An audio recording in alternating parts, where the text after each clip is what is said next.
Hey class, today we're going to be talking about health. More specifically, we're going to be talking about the differences between what we might find in a popular source of information on science or medical research and what that underlying research actually says. The World Health Organization reports that total expenditures on health care in the United States was approximately 17.1% of our GDP in 2012.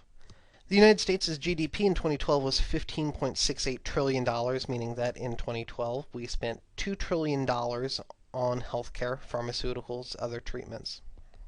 There are a lot of ways we can interpret these numbers, whether it's to support one's argument, use it for analysis of an issue, look at healthcare reform and legislation. Well, we're not going to get into the intricacies of healthcare in the U.S. at this time. What we need to understand is that health is of huge importance in the United States. We spend a lot of money trying not to die. Because of this, there's a wealth of information that gets published in a variety of research journals that informs other sources of information about healthcare in this country.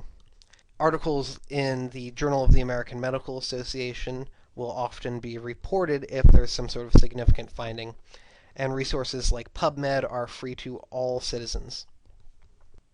Another big business in this country is journalism. Articles on websites and magazines and newspapers and on TV are profit-driven, much like the healthcare industry they might be covering.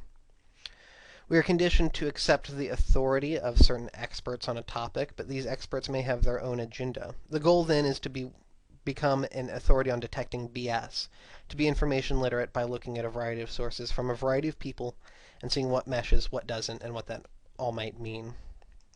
Just because healthcare and journalism in this country are often profit-driven doesn't necessarily make this a bad thing.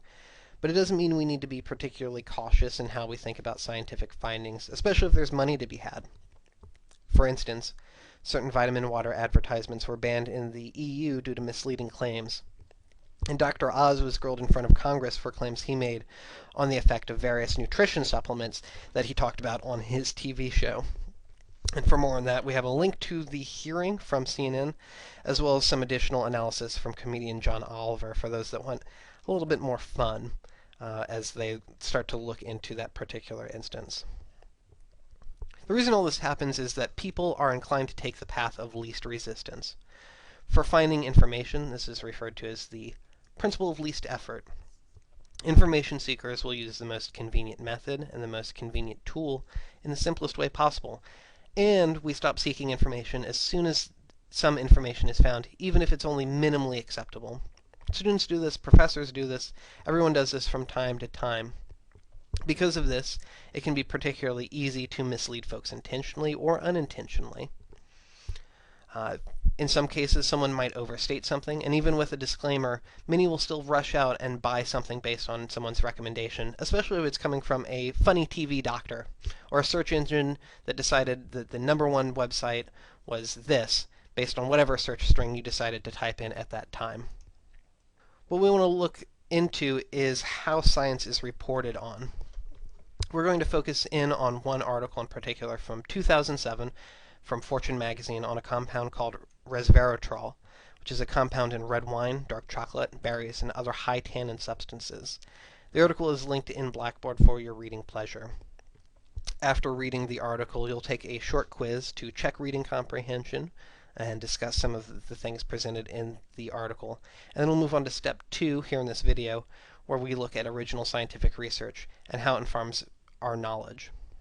So, pause this video, go read that article. Once you're finished, answer the quiz questions. You can come back and continue this video. So, pause it. Did you pause it? Please pause it.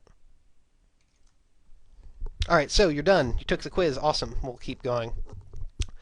We have a lot to investigate now, and we want to look at a few different aspects of our article and think about them in some detail. First, we need to consider our source. Fortune magazine is certainly not a scientific journal, nor is it really a scientific magazine. It's a magazine about business, so it's writing to a different audience. Businessmen, investors, financiers, etc. We have a lot of different choices for information, and different publishers use marketing ideas to pitch their magazines, what's called market segmentation. If we notice down here, Fortune magazine is published by Time Incorporated, which publishes things like Time magazine, and a variety of other magazines on the newsstands. Because of this, the articles we read are viewed through a particular lens. Because of this, the articles we read are viewed through a particular lens. The article of the piece we read was by David Stipp, who's a science writer, but he's a science writer for finance publications like the Wall Street Journal and Fortune magazine. So he's writing to a specific audience through a specific lens, in this case the intersection between science and business. Additionally, the perspective of this piece is not on the research but on the business, and largely profiles the CEO of the company, Christoph Westphal. Interesting timing on this article. The profile was written at the same time the company that he was the CEO of was making its initial public offering on Wall Street. For businesses, then, this might be especially newsworthy, but the underlying research wasn't done by Westphal. It was done by a different doctor, barely mentioned in the article, David Sinclair. What we want then is to not be swayed by some of the information presented in this piece about resveratrol, but look at the underlying research done by the original researcher. We need to do a little bit of investigating, but the article has given us enough clues to begin our hunt. I'm going to hop into PubMed and do an advanced search. We know that the research then was done by David Sinclair, and it was about resveratrol.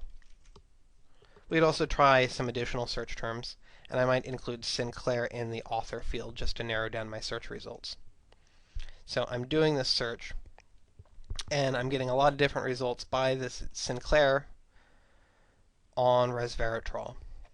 What I need to do then is start to look at some of these different articles, see what they find. For instance, here's one, small molecule SIRT1 activators for the treatment of aging and age-related diseases. Unlike the Fortune magazine article that we read, the information in here is much more technical in nature. We might need to use a specialized dictionary to begin to understand these terms, but the underlying research in here is all presented in the abstract. So if we just want to see the quick summary, we can read through this abstract and see what it has to say. In this case, this is mostly sort of a review of the literature on resveratrol, especially given that there has been a significant amount of research that's been done, especially by David Sinclair, on this topic. Having a literature review might be helpful at this time. One other thing we might want to see here is an evaluation of its impact. Here's one on the evaluation of resveratrol in the lifespan of genetically heterogeneous mice. So if we were to look through, again read this article, and look at these findings, we'll see that none of these 5 agents had a statistically significant effect on lifespan of male or female mice by log rank test at the concentrations tested, although a secondary analysis suggested that green tea extract might diminish the risk of midlife death in females only. So we can see then that based on the research done in these mice, resveratrol had no impact. Looking through this, and this is from 2013, we can see that there haven't really been any clear proof that resveratrol has an effect in humans. If we went back to that other article we looked at, we can see that most of these tests are still being done on mice. No human trials have taken place yet. Based on some of these results, we might want to pause and consider whether or not we would want to rush out and spend $50 or $100 on some resveratrol supplements. Your assignment for this module then is going to be finding the underlying research referenced in a specific article. I'll be providing an article to you from the Huffington Post, which is one of the most popular websites on the internet, but certainly not one that we might necessarily turn to for scientific research. In that article, you'll be given enough keywords, and in this case, we'll actually have the specific journal where that article appeared. On our library homepage, you can hit this Journals tab here and find out where that journal is available. We have a lot of different databases, and a lot of different journals might only be in one database, so we need to figure out which one we need to search. You can then go in, search that journal, and find that original article and put it in Canvas to complete the assignment. If you have any questions, feel free to email me or contact me through Canvas, and I'm looking forward to seeing some of your discussions and the research that you find in this specific instance, and how that informs the way you think about science and the way science is reported.